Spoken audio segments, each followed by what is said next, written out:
where game number 4 will be on Nomad. Let's pause it up.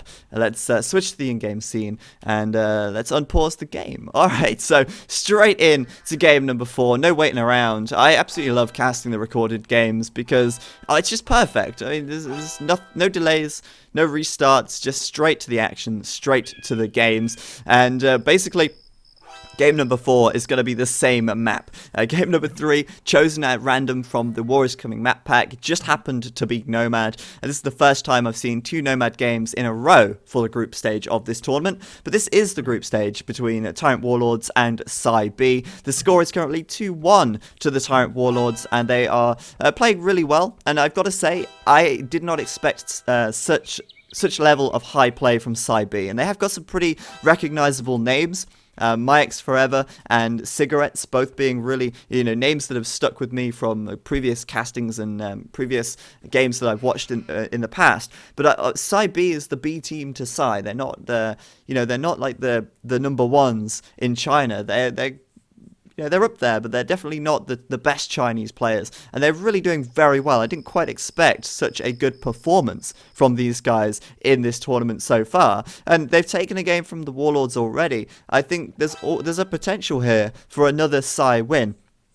And I would like to see that happen, because I always root for the underdog. But as a caster, as a commentator, whatever you want to call me, I shouldn't be biased, I guess. But I do gotta say, what is that grammar? I do gotta say that I am rooting for Side, simply because they are the underdogs in this situation. So anyway, it's going to be Nomad again. We've seen how crazy, how messy Nomad can be, and now we're going to see it all over again.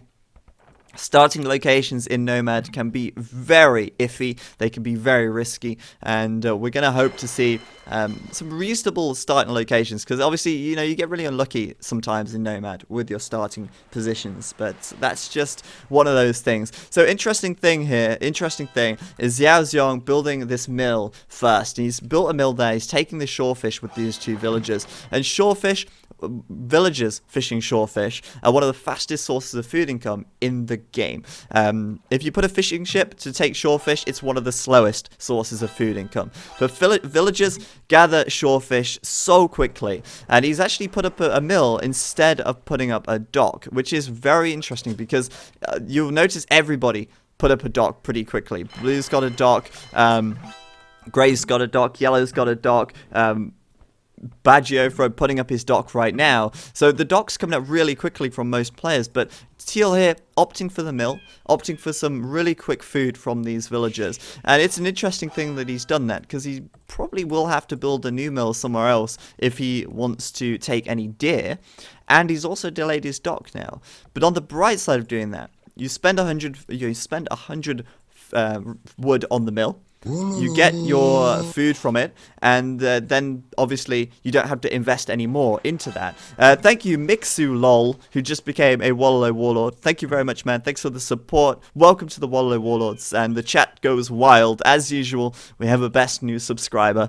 But as I was saying about this, you don't have to invest any more wood into this. If you build a dock, you spend 150 wood, and then you have to keep spending wood on your fishing ships. So this is going to allow the Teal player here to get a lot of nice early game food without having to spend too much wood, and it's kind of a safety net, I guess. If you end up TCing somewhere that's pretty bad without much natural food, you're going to have that to fall back on. But Xiao Zhong also now going to build a dock as well. Going to put that up in the center lake. Now this map is slightly different. The center lake is kind of offset a little bit, and it's not so much in the center anymore. It's sort of more off to the west of the map, and it is still actually joined to the outer areas of the map, though only by a tiny amount of water here, a tiny passage between the lake and the outer areas. But once again, this could be really valuable for either team to take the water control. Could be very, very valuable to them in the late game, as holding down air with the water is always something that is very beneficial. So that's worth noting. But now the players have got their TCs, let's introduce the players, see who we've got playing this game. I usually delay it a bit on Nomad, because I like it when players have got their town centres up first. So up to the north of the map for the TyRanT Warlords, in the green, we've got Fire. He's playing as the Vikings. Now, the next player for the TyRanT guys, where are they? They're on the other side of the map. Oh my goodness me. Down to the very south of the map, in the grey, we've got Riot playing as the Persians. Off to the right of him, in the southeast of the map, in the red, we've got Slam playing as the Chinese. And finally, last but not least, off to the far east of the map, in the orange, we have Bad Geofro playing as the Mayans. So these guys seem pretty split up, if you ask me. We've got Fire right in the north on his own. And between Fire and his teammates, he has 2 side team members. So Fire kind of off on his own in the north of the map there. Playing as the Vikings, might decide to wall up, might decide to sling, might decide to boom and sling, might decide to go for full water in the feudal age. But whatever he does, he is going to be able to hold the north of the map reasonably well if he decides to, which is worth it. You could quite easily wall this map by the looks of things. Very easy walls between these tree lines. Bad Geofro off to the far right of the map, kind of out the way a little bit as well. Slam down to the south, and also Riot down to the south. Now for the side team, at the very south of the map as well, we've got DS. He's playing in the yellow as the Vikings. And this guy, I think, had the Vikings last time, didn't he? Yeah, he did. And he was also on his own last time. Now, these guys are connected by this shallows. DS and Mike's Forever are connected by the shallows here. DS, though, pretty close to Riot down in the south, and that's about it. He's not really close to anyone else, but he is pretty close to Riot, and he has got his teammate who is walling him out. He's like, no, you don't come over to my island. How dare you? DS going to have to sit on his own over the south side of the map. So, DS down there. We've got over to the west, then, in the blue, we've got Mike's Forever playing as the Persians. And up to the, I guess to the east, slightly just to the east of the lake, in the center of the map, we've got Xiao Zhong in the teal playing as the Chinese. And last but not least, to the east of him again, we've got Pity Memory, or Piety Memory, playing as the Mayans in the purple. So this game is, again, shaping up, looking like it's going to be pretty messy. And I'm saying that simply because these starting locations are a little bit horrible for these guys. Not really sure what's going on here, though. Xiao Zhong, for some reason, killing his boar miles away from his town center, and I'm not quite sure what that's about. Why? Why is it over here? Why is it not under the town center? I don't know, but he's walling himself up quite early. And basically getting those walls up to keep himself nice and safe. Xiao Zhong here, not that much food actually available, and you can see he's taking a lot of wood now. He's getting up a second dock, in fact, to support his food income. And I think it's a pretty good job he did that mill early on, because otherwise he'd have even less food. He's got an extra 400 food from these 2 shorefish he's gathered so far. And if he didn't have that, he would be really struggling at this moment in time. So, not looking great for him. Pity Memory, last boar looks like that's being taken right now. Again, not a lot of food for him either. Up in the north of the map, there's still quite a few sheep for Fire, and he's got a deer patch, so he's looking pretty good. Bad Geofro, quite a few sheep. And there is a berry patch over here, but no real deer, so Bad Geofro could be a little bit short on food, but with still having 4 sheep left, that's a good 400 food, might be okay. Slam, not looking great. He's got a lot of villagers on wood here, just these villagers on the food, and it doesn't look like he's got that much food income. So Slam could have a pretty slow feudal time here, judging by this, but saying that, he's getting pretty high on the food, and these extra deer just to the north of his town center might just tip him over the limit to 500. Riot's looking okay. He's got 2 boar, still got a couple of sheep, and at the moment have a little bit of a villager fight with DS. DS going to try and wall up. DS actually 3 boar this time, so looking reasonable for him, and he's already up to the feudal age now on 22 population. So DS here actually has a fantastic start, and it looks like, judging by the fact that he's got 3 villagers on the gold at the moment, and he's taking a lot of wood. Looks like we'll see some galleys coming out for him onto Riot here, and that's a second dock for him as well. So playing as the Vikings, he's going to go for that water control, but he is having to deal with Riot's walling here, and Riot basically just running forwards with those villagers. DS going to have to bring more over to fight. This one could go down if he's not careful. But DS going to run back towards that TC and basically either try and wall Riot in and kill his villagers, or wall Riot out. But I think for For DS, he just wants to keep Riet out and let him do his thing on the water. So Galleys coming out here, and Riet going to be, I think, slower up to the feudal age. Oh, yeah, he's just reached the feudal age now, so not too bad, but not an amazing time either. And obviously, just one dock on the middle for him. Probably going to lose his fishing ships if he's not careful. He is putting up a tower, though. That's going to go right onto DS's wood. And we've also got other people going up to the feudal age now as well. Carnage is about to ensue. I tell you that. Pity and Memory taking up a little bit of stone here. We could see some towers coming out on Bagiofro, but Bagiofro just so good at walling. He's a walling pro from what I've seen. He's managed to wall villagers in. He's managed to just wall up like crazy and do very good things with walls. Very impressive stuff. But Bagiofro here, good tower location, going to stop that stone from coming in. And I can hear Riet here in the south with that tower just going up now. So those villagers now going to be pushed away from the wood. However, on the water, Riet is losing his fishing ships slowly but surely to DS's galleys. So that's pretty messy, actually. Up in the north of the map, but we'll see if there's any more. Actually, let's check any more water actions. Sorry, let's have a look. Slam playing Chinese here. Looks like he's actually added 3 docks, but we could see some galleys coming out from him pretty soon.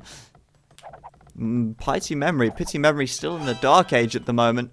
It looks like he is going to be one of the slowest to go up. In fact, take that back, Xiao Xiong who's going to be the slowest to go up. And like I said, he just had very little food near to his town center. So it was probably a very good job that he did what he did with the whole mill down here and the sheer amount of boats that he's done. And it's also a good job that, what's his name? Good old DS in the south is making galleys because he's pushing the TyRanT guys off the water in the middle. So Xiao Xiong taking a risk here, almost. I'd say it was a risk. A lot of fishing ships out. He's the slowest up to the feudal age, but he will fast castle straight off the back of this because he's got so many resources here. Straight up with a stable. He's already got a barracks, and he's going to go with a blacksmith as well on this right side. So we'll see that coming up pretty quickly. Fast castle for him. And as the Chinese, to be honest with you, it doesn't matter too much if you have a slow feudal time. As long as you still fast castle and you're safe when you reach the castle age, you're fine. Because as the Chinese, your job is to basically fast castle and make knights, take map control, and basically try and raid your opponent's economies as much as possible. We've got a few towers up from Bagiofro though, one here to prevent the purple player taking any stone, and one here on the right to basically just push him off of wood and be annoying. Pity Memory going to put up a watchtower in defense, so he's going to be fine there. And it looks like Bagiofro might just be going up to the castle age already. So yeah, good fast castle time by Bagiofro there. Not quite as fast as other players though. My Ex Forever going to be the fastest here. And he's playing the blue on his own private island by the looks of things. And My Ex Forever, pretty much, well, going to be up to the castle age in a second. He's playing as the Persians. His job pretty similar to the Chinese. Fast castle, make those knights, make those camels if need be, and then go from there. So looking really good for Team Psy at the moment, actually. They're starting on the water pretty quickly, doing a good job of that. DS with the water in the center of the map. They are starting, well, they're the fastest up to the castle age so far, and we're seeing knight production from My Ex Forever. Xiao Xiong going to be up castle very soon. 2 stables from him. A lot of knights going to be on the map very soon.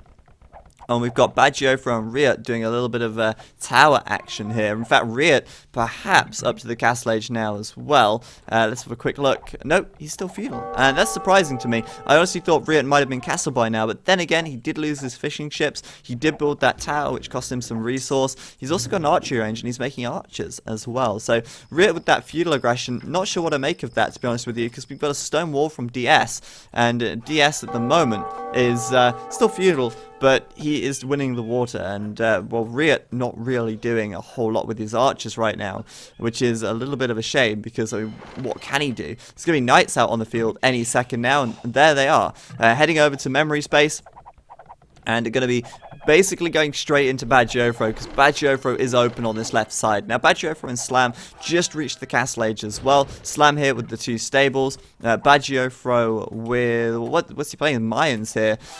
Ooh, I don't know what he's going to do, actually. Bagiofro might try and make a quick castle, but I don't know if he's taking that much stone. He has got a bit more stone income, but at the moment, just walling up, and I feel like My Ex Forever messed up big time there. Could have ran straight into this hole, But instead, Bad Jofra are just going to quickly stick up 2 gates, and those knights are going to be staying out of his base for now.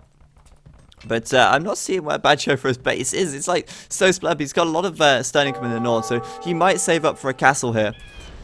And he may, once he's got the castle, he might make some plumed archers or something like that. Or maybe even just use the castle in defense. But Bad Jofra, most of his population seems to be on the water at the moment. It seems like he's got no villagers, which is really weird. They're just so spread out and all over the place. But he is stone walled, and that's going to stop Mike Trevor's knights getting in. Now Xiao Xiong is in the center of the map here. We've got knights from him, both him and Slam up to the castle age now, both Chinese. Xiao Xiong doesn't have bloodlines yet, but he has killed a villager already, and he's about to kill another one as well. So a good start by him, as Slam sticks up his second, and his third TC is already up. So Slam's going straight up to 3 town centers. Xiao Xiong doing the same, but he's very quick to get those knights out, as of course is Slam, and Slam now switching into some camels as well.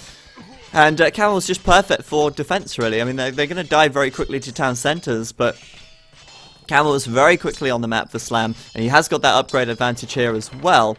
So Slam looking really good as he pushes this back, and I don't think Xiao Xiong is going to be able to push in too well against this now, due to the fact that Slam does have those camels out. But we are seeing a monk out, and Xiao Xiong going to go for that conversion there.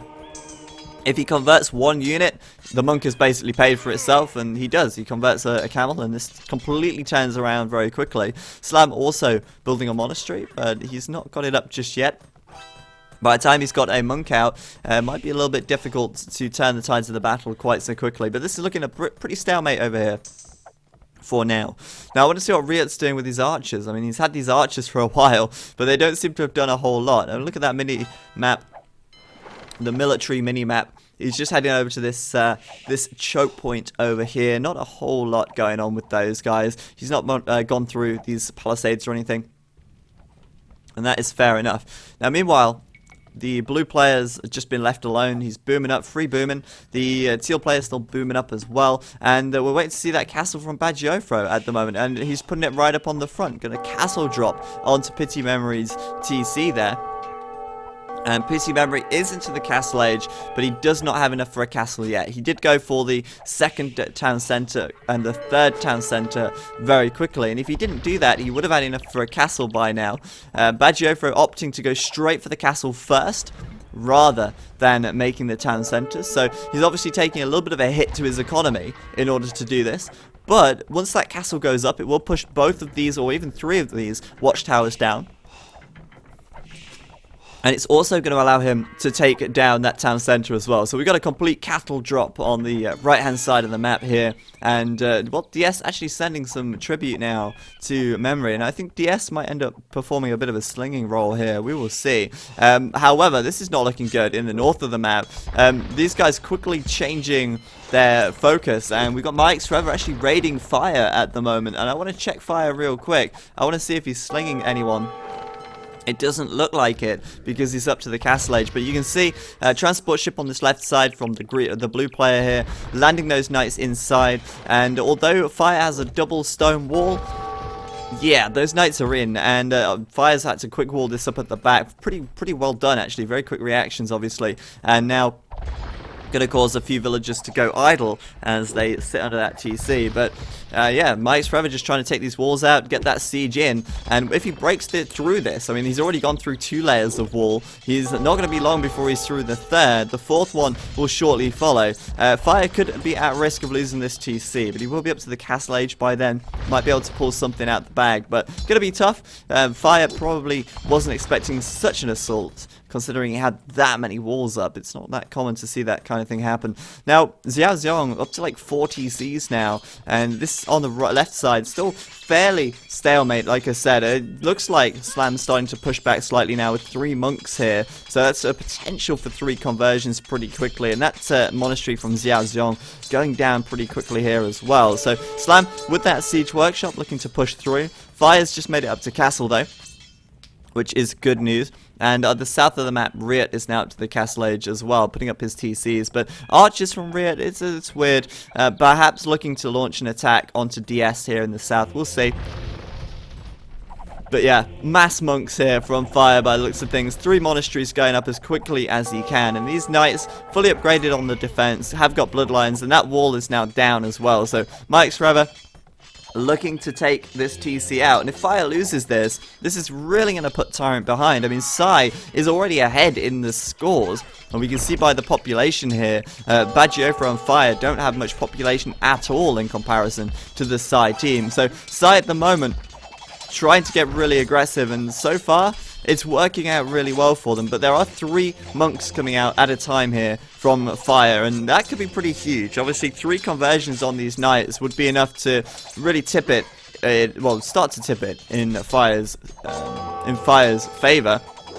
More monks being queued up, but these mangonels are so good. I absolutely love the mangonel, the onagers, the mangonels. Getting a few free villager kills if he wants them, though weirdly enough, Mike's Forever is not going for the free kills. He's just gonna let his onager, let his mangonel take the shots. Those villagers getting cut down though, and waiting for these monks now. 1 conversion, then getting into the TC. That's good. That means that knight will win. And we're just waiting for Fire to drop all those monks out and show us his insane micro skills. Go on, do it. You know you want to. There's 1. There's another 4. And in comes Slam with some backup. The backup brigade coming through. Xiaoxiong's here for some action as well. But Slam coming through with his camels here. Going to be able to clean these knights up pretty quickly. But 3 monks, 4 monks. And we're going to see quite a few conversions. There's at least 3 conversions already. Potential for a 4th here as well. And that's 5 total conversions for Fire now. And Fire going to push this back so comfortably. Tipping that right in his favor. And defending just fine for now. Bagiofro then has got that castle up now. There is a counter castle up for memory, and in fact a second castle coming up in the middle as well. Bagiofro can't believe that he's dying.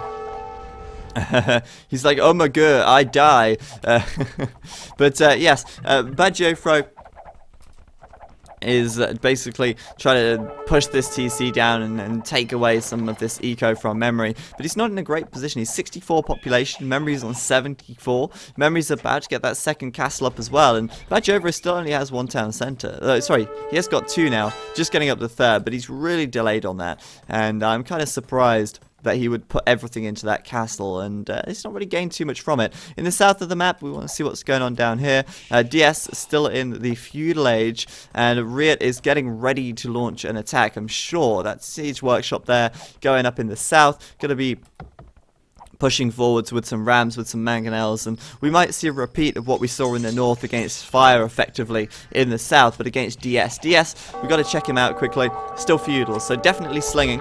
But Pity Memory was the one to receive the sling by the looks of things. The purple player is now up to the Imperial Age, and this is a problem for Bagiofro. This castle is going down, and there is not a lot he can do about it. Bagiofro is still feudal. Of course, sorry, castle. Fire did not sling this game, I don't think, and you can see DS is slinging everything he's got to the purple player here, and this is going to be huge. You're going to have a fully slung Mayan player, and what happened last time we saw this? Yeah, the Sai team won. And so that's exactly what's happening here. That castle from Bagiofro going to fall. Bagiofro really behind on eco now.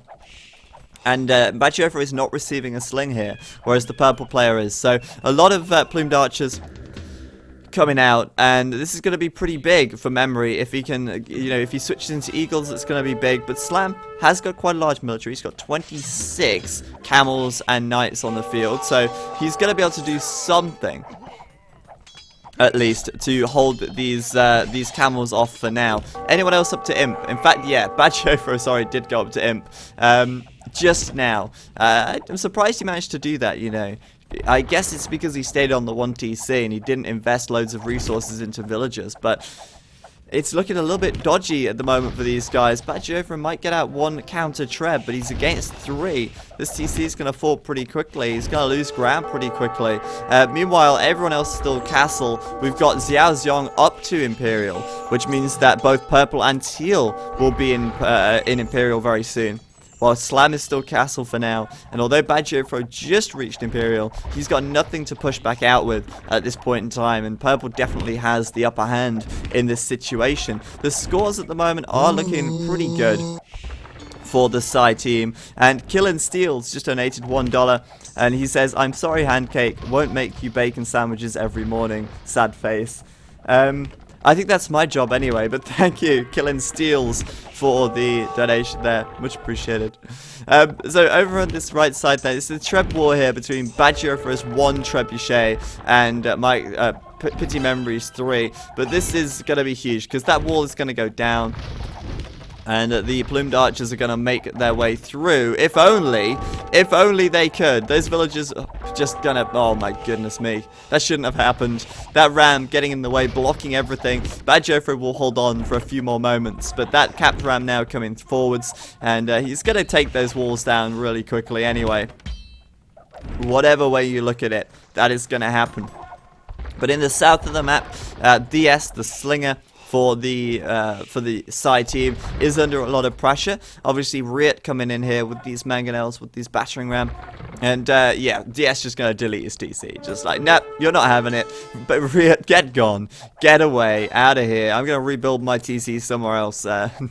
Well, I'm surprised he's still in the feudal age, to be honest with you. I thought he would have gone up to castle. But there you go. DS rebuilding his TC there, re-walling up behind this.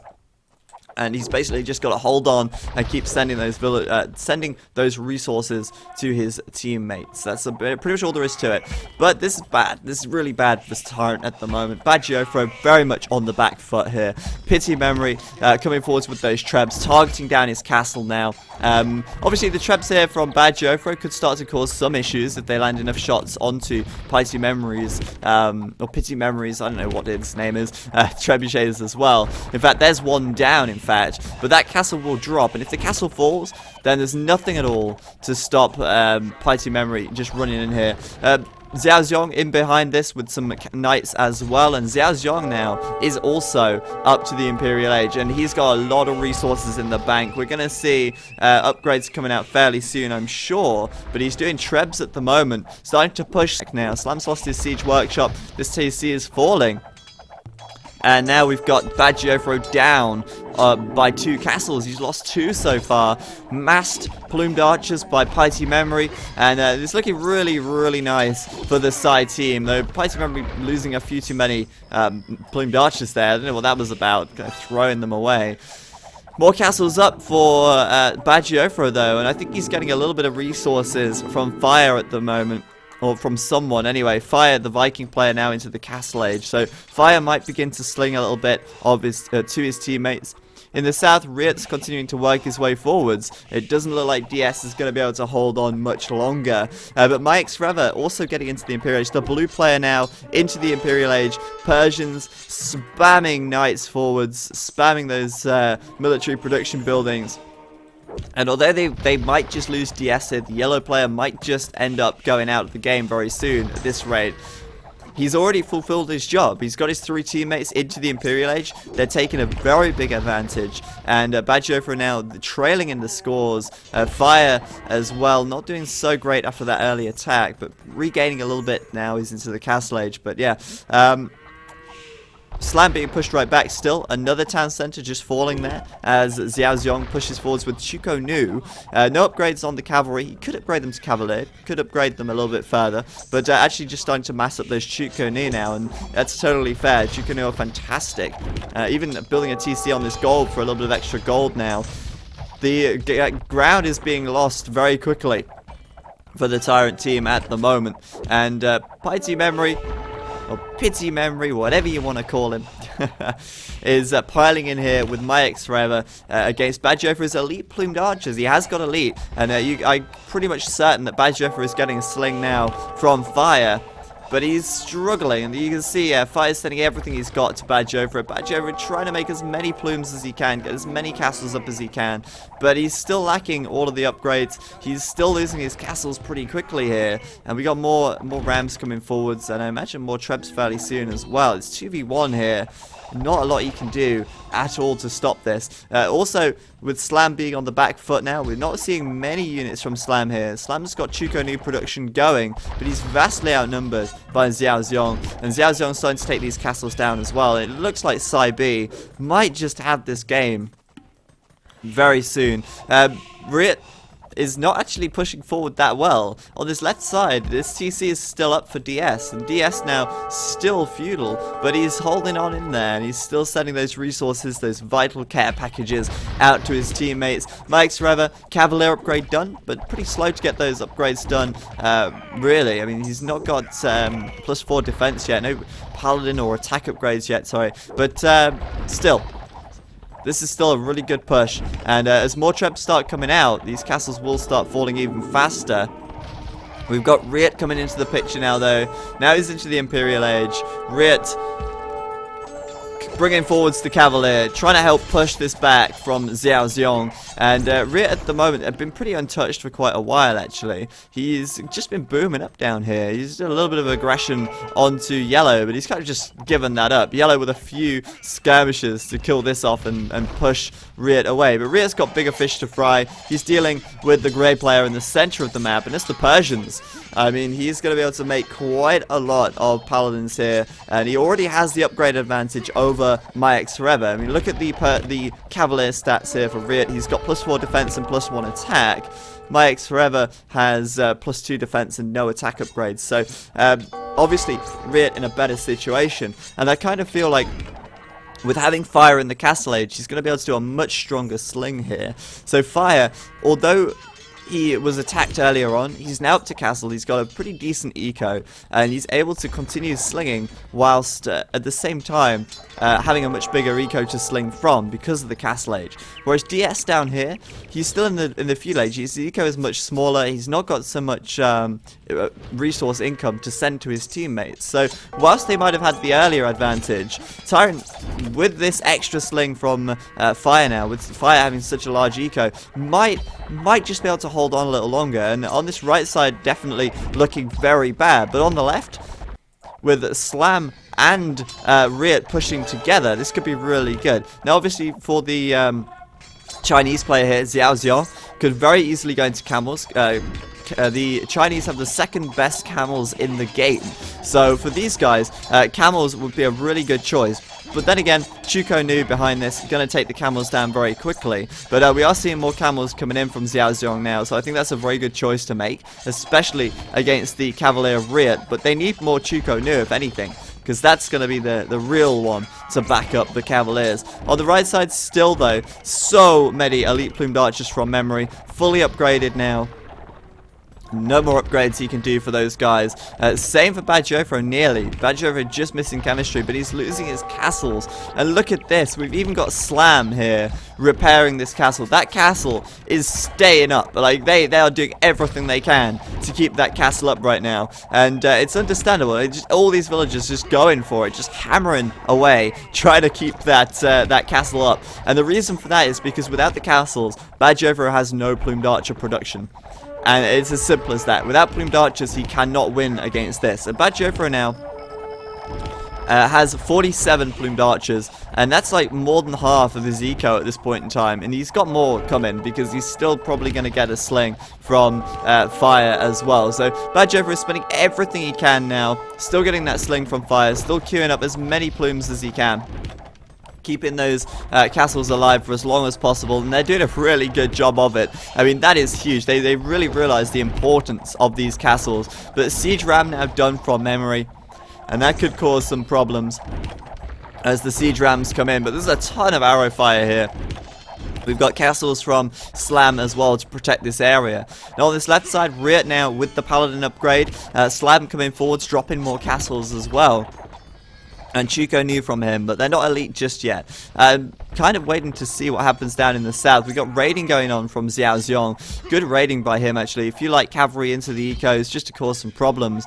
DS, yeah, gonna lose his TC now. Most of his villagers either dead or running away on a transport ship. So DS is, let's just say, out of the game at this point in time as he loses that town center. Just a few units from Riet here to deal with that. And in the middle of the map, Teal is losing ground very rapidly. Those Paladins from Riet nearly fully upgraded. Those Cavalier from Mike's Forever still lacking those attack upgrades and still lacking the Paladin upgrade as well. So the sling from Fire being very effective here, it seems.